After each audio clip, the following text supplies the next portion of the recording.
Last কত বছর পর আমরা বাসায় এখন শুধু দুইজন, মনেই নাই সেটা। তাই আজকে সকালের নাস্তায় বার্গারি করে নিয়েছিলাম। আসসালামু আলাইকুম, কেমন আছেন সবাই? আমি আল্লাহর অশেষ রহমতে ভালো আছি, আশা করছি আপনারাও সকলে ভালো আছেন।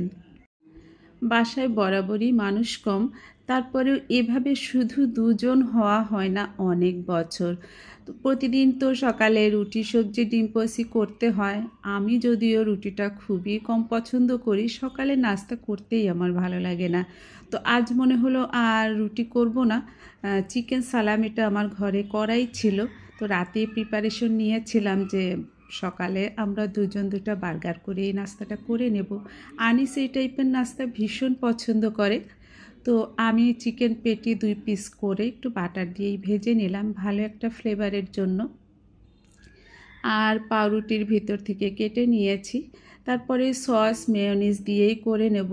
এই বার্গারে একটু টমেটো শসা দিলে আমার কাছে মনে হয় খেতে বেশি ভালো লাগে। আনিসের সেটাতে কিছুটা প্রবলেম জন্য আমি আর এখন নিলাম না, আর ওরটাতেও দিলাম না যেহেতু আমারটাতেও দিলাম না। তো খুব ভালোভাবে মেয়োনেজ সস মাখিয়ে চিকেন পেটিটা দিয়ে দিয়েছিলাম, তার উপরে চিজ দিয়ে দিয়েছি। আমার ঘরের মানুষ আসলে ঘরে তৈরি করা খাবারটাই বেশি পছন্দ করে। আর যদি পরিবেশনটা খুব সুন্দর করে করা যায় আর যদি সেই খাবারের তেল কিছুটা কম থাকে তাহলেই আনিস খুশি। আর আমি সবসময় আসলে সেটাই ট্রাই করি। প্রথমটা যেভাবে সেট করেছিলাম সেকেন্ডটাও আমি সেভাবেই করে নিচ্ছি। সস দিয়েছি মেয়োনেজ, তারপর চিকেন পেটিটা দিয়ে চিজ দিয়ে দিলাম। আর চিজটা দেবার পর আমার মনে হলো যে আরেকটু সুন্দর বানানো যায় এটাতে। সে কারণে আমি উপরে কিছুটা ঘি ব্রাশ করে দিয়ে তার উপর একটু তিল ছিটিয়ে দেব। এটাতে দেখতেও ভালো লাগবে, আর গরম হবার পর তিলের নিশ্চয়ই খুব সুন্দর একটা ফ্লেভার আসবে।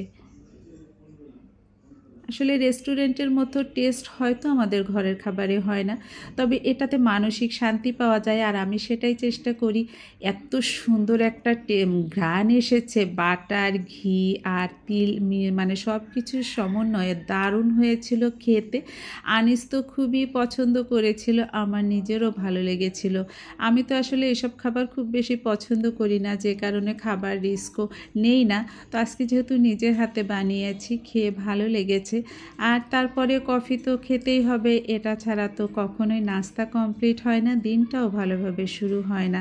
তো আমি এখন কফিটা খেতে খেতেই তৈরি হয়ে যাচ্ছি জিমে যাবার জন্য। আমার জিমের শিডিউলটা সন্ধ্যায় ছিল, আমি এই মাস থেকে এটা সকালে করে নিয়েছি।